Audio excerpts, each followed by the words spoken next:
Good morning and welcome to the Marketing Drive. I'm Dan Nedelko, and today I wanted to talk about an interesting little thread that I saw in a private group I'm in on Facebook and a community called Digital Marketer, which is a great site by Ryan Dice and a number of others, where they talk a lot about the same types of things that we do. So I'm a member of that community, which is it's great, and I'm happy to be a paying member.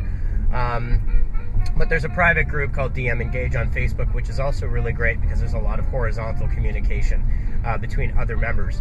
And one of the things that was posted, I believe by Ryan, was talking about two things. One, talking about being a quote-unquote influencer or wannabe influencer, and the fact that you do it not to gain the influence, but you rather do it to help others, and I couldn't agree more with that. I'm not sure what prompted the note, but regardless of that, I do the Marketing Drive, one, to fill my time in the car.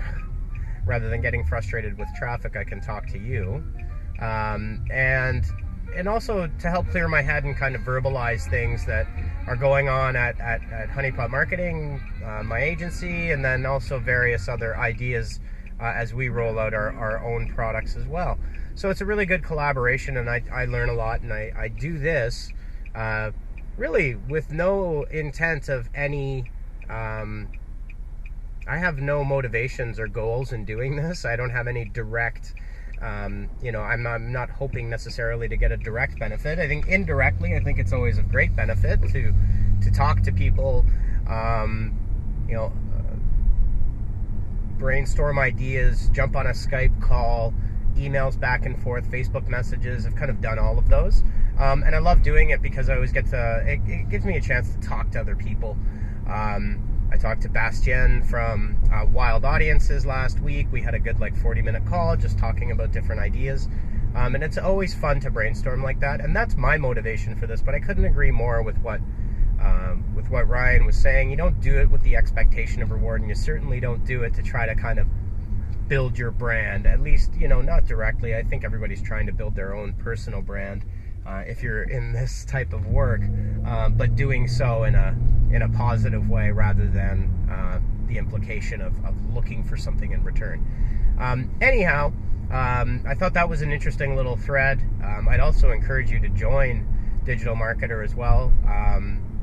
We're launching Marketer Knows. It's similar but different, but it's a great community, and I get a lot of value out of it. So props to that whole team there, because you use a lot of that discussion on a very regular basis. But one thing I did want to talk about today, very briefly, because my GoPro is running on fumes right now, and I don't want this to die, are breaking down when you create a campaign. We've run into this, and it was really clarified by another discussion on Digital Marketer Engage, was the types of campaigns you should have to always have a specific goal.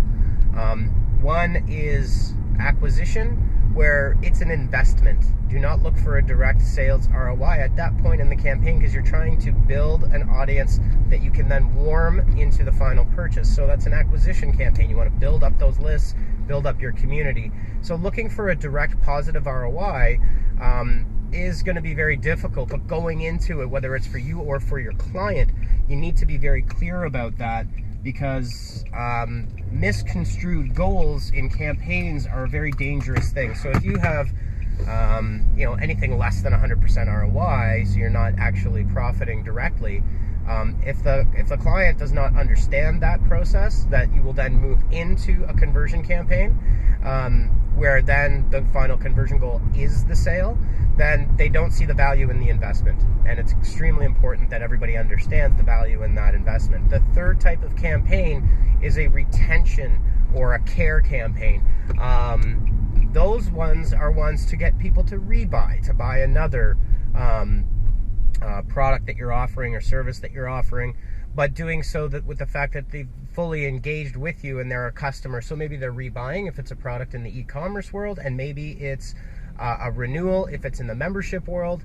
But certainly when you're mapping out your campaigns, at the very least, And you can break these out a little bit further as you go down the road, and that's what we like to do. Is acquisition, conversion, and retention campaigns are the three most basic. And every time you put together a campaign and you're looking at your benchmarks for cost per click and conversion rate and ROI, you should really have our mindset there, so that those acquisition campaigns, when it costs us $4,000 or $400 to run that campaign, that at the end of it we're not looking at it and go, well, we didn't make enough sales to cover the cost. Well, and again, this was a great comment, I think, by Ryan as well on the Digital Marketer Engage, was rather than looking at it as burning money, you're planting a seed, and you have to water that seed and turn it into a sapling. I'm just making up analogies now. I'm not making them up. I actually kind of borrowed that one from Ryan's comment, that you nurture it into a sale, and that is the whole point. It's a sales process, and that takes time, and people like to buy from others that they have a relationship with. So anyhow, that's the marketing drive for today. I think I've achieved my goal of slimming down the time a little bit, mainly out of the pragmatic need, because my battery is going to die any second now. So have a great day. Don't forget, if you're doing anything kind of like this kind of stuff, do it without the expectation of reward. It's far more fulfilling when you do it that way. And then in terms of your campaigns, try to keep in mind, this is what we try to keep in mind, is an acquisition, a conversion, and a retention campaign in 3 phases of your funnel, so that you're on target and everybody's on the same page with goals and getting goals aligned. All right, have a great day.